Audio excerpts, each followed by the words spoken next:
Hello, good afternoon, good morning, good evening. This is a presentation about Heidegger's Warning for Philosophy 11th Sem. The setup, introducing Heidegger and inframing. Martin Heidegger, one of the most influential philosophers of the 20th century, spent a lot of time thinking about technology. He didn't just ask, how do we use technology? Instead, he asked, how does technology shape the way we understand the world? For Heidegger, technology is not just a collection of tools or machines. It's a way of revealing, a way of making sense of reality. He used the word enframing, or Gestell in German, to describe this. Enframing means that modern technology frames everything around us as a resource, something to be ordered, managed, and exploited. So, for example, when we look at a river through enframing, we don't see it as a beautiful flow of life, but as a hydroelectric potential.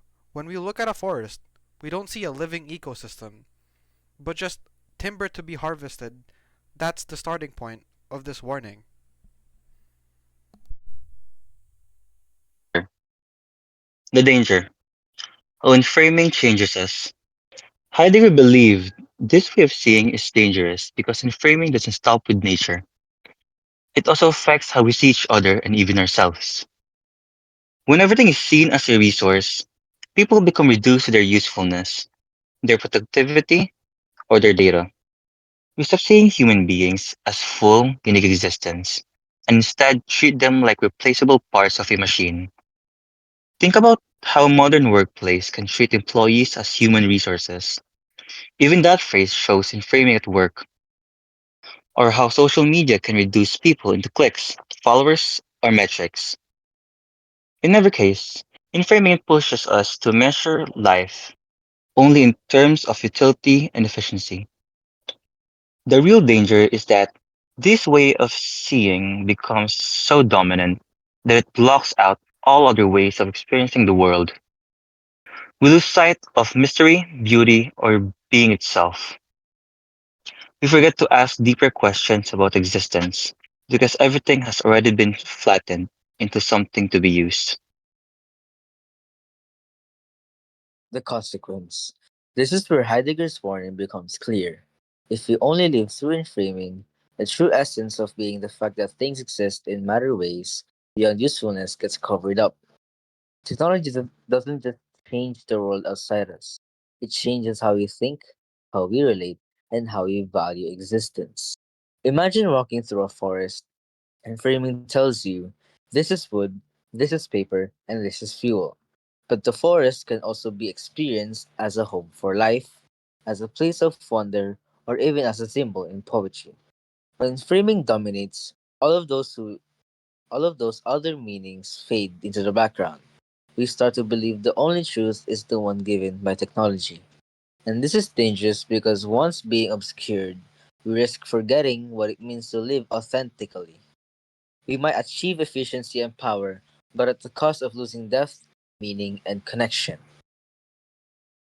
The call to awareness. But Heidegger didn't leave us with hope. He didn't say technology is evil or why we should abandon it. Instead, he wanted us to recognize its power and its limits. If we become aware of inframing, we can resist its hold on us. We can remind ourselves that the world is more than just a resource waiting to be used. Heidegger believed art, poetry, and deep reflection could help us break free from enframing. Art, for example, doesn't just show us things as resources. It reveals truths, emotions, and possibilities that technology cannot. Poetry, too, opens us to new ways of seeing and being. By cultivating these alternative ways of understanding, we safeguard our abilities to experience the world in its fullest. His warning is really a call to stay awake, to not let technology blind us. If we stay aware, we can still find genuine encounters with being and preserve the mystery and wonders that makes life truly human. Heidegger's warning reminds us technology is powerful but not neutral. If we let infirming dominate, we risk reducing all of existence into nothing but resources. But if we stay mindful, if we nurture art, thought, and reflection, we can still encounter the deeper essence of being, And that's the challenge, and the hope Heidegger leaves for us.